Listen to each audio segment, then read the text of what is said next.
中國人成日話天下之本在國，國之本在家，家庭觀念早已經深刻喺我哋嘅骨髓裏面。而喺地球另一邊嘅歐洲，其實仲有一個將家睇到比天大嘅國家，嗰個就係意大利。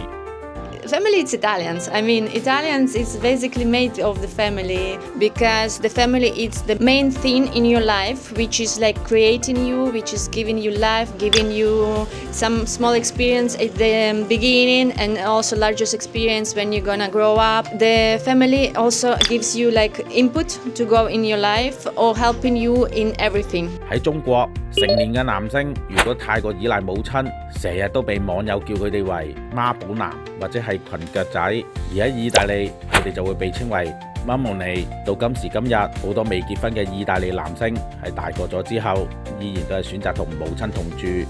喺佢哋嚟睇，呢個並唔係缺乏獨立嘅表現，而係代表住識得尊敬母親、深愛家庭嘅好品質。